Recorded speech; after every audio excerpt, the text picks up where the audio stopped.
wish I knew before studying abroad. And studying abroad has been the most fulfilling, rewarding, and the most terrifying thing I have ever done in my entire life.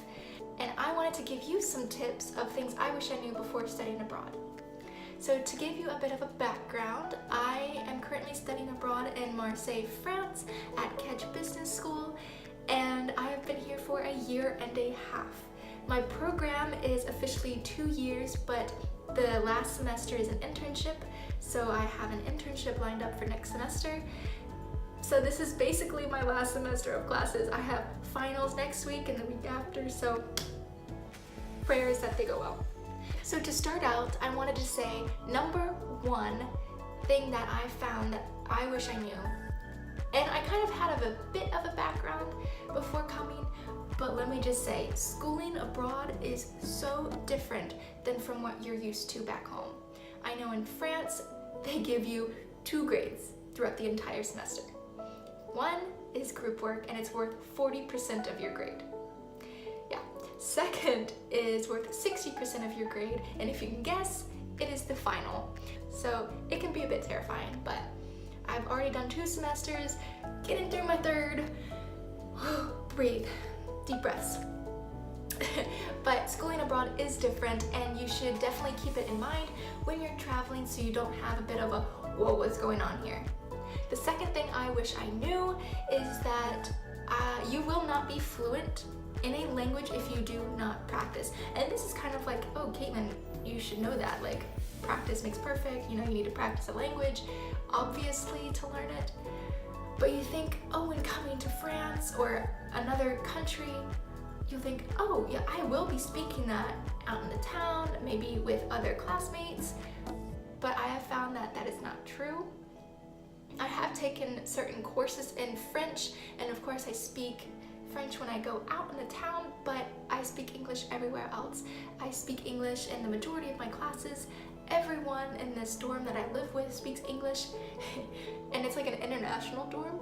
So we have people from Italy, from Germany, from Australia, from other parts of the States, and a lot of countries I'm missing, and everyone speaks their language and English except French. So everyone speaks the language except the native language that you're studying abroad in, is what it seems like. So try and speak French. So try and speak the language that you're learning out in the town, maybe in class, and maybe have an app. Like, I know Duolingo is a great app to utilize, so you can be more comfortable when you're speaking with other classmates, with other professors, people out in the town. Number 3 is, this is not a travel abroad, but a study abroad. So you won't get to travel every weekend. And this is important to keep in mind because you're going to want to look up the best deals. So like, oh, I want to go here and here and here and here. But just take deep breaths and plan it out, because you will have quizzes and tests and group projects to work on. And I don't know about you, but school comes first for me. So I have done a bit of traveling. I think I've traveled to 18 countries since I've been here. So you can do it, it is achievable, and you can avoid all responsibilities when you have those breaks and those weekends free. But keep in mind that you're not going to be able to travel every single weekend. But when you do, it's a lot of fun.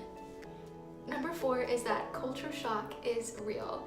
And you might think that it might not happen to you. It's something, oh, I've been already to this country, like I know I'm not gonna have culture shock, or I'm traveling, or they speak English, like in the UK, I'm not gonna have culture shock. Let me tell you, it happens to all of us, and just know that it is a normal thing. Take deep breaths, take a step back from the situation, realize why you're in shock, and learn from those moments, because you can apply it to other things later in life or later on in your study abroad experience. I had to open up a bank account here, and the worker did not speak English. I was, oh goodness, let me just tell you, I had Google Translate up and running.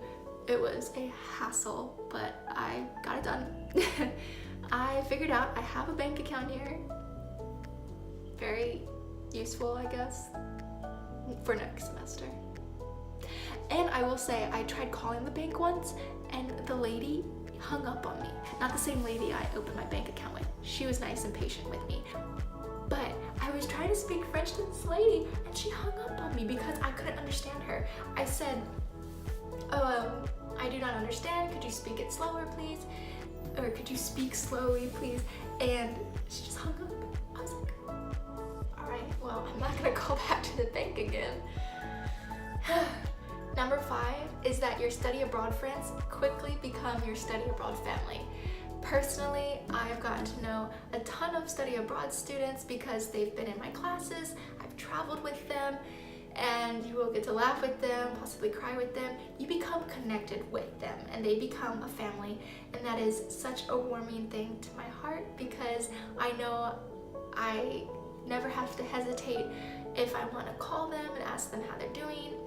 Facebook is a good resource because it seems that everybody uses Facebook here in Europe. Could be wrong.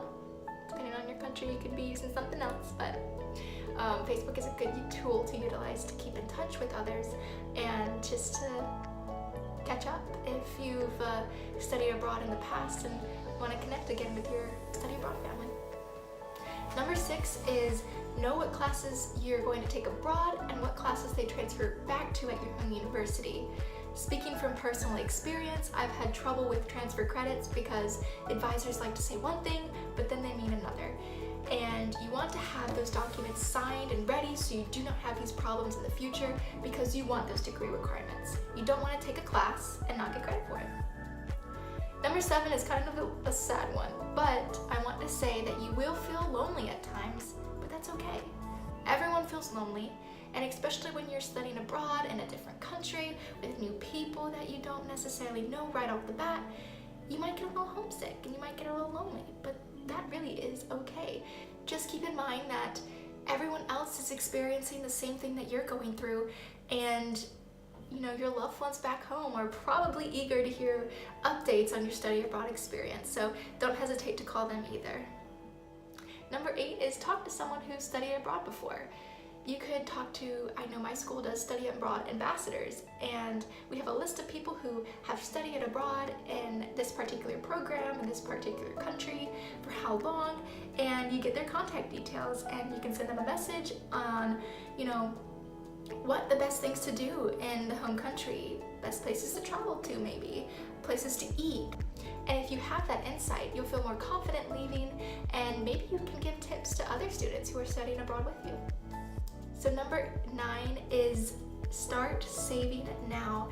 Traveling can get expensive, and you might think, oh, this one flight is cheap, but you need to think about the accommodation, other modes of transportation, things that you'll do, activities like museums. Does it cost money to get in? Is there a student discount? Things like that.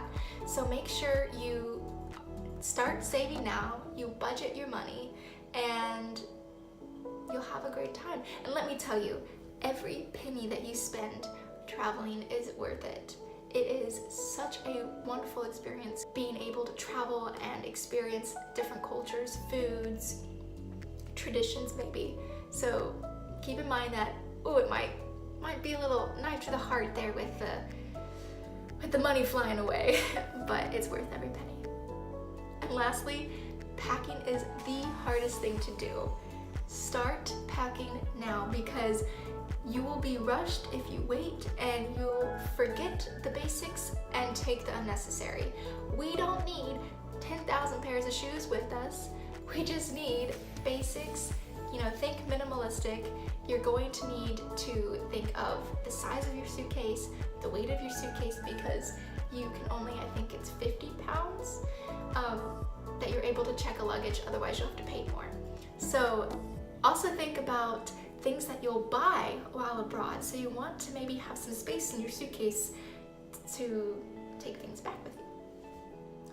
With all that said, soak up the time that you have while abroad because it flies by. Take lots of pictures, and when your time ends, you can relive those memories through the pictures. And like I said earlier, don't hesitate to call those study abroad friends because they will understand what you're going through as well. So I hope you have enjoyed this video on things I wish I knew before studying abroad, and take these things with you when you embark on your journey. And if you have any questions, please leave them down below. I will answer them as soon as I can. And if you want, you can see all my travel experiences on my Instagram, Kaitlyn438. And if you want, go give me a follow, and don't forget to subscribe.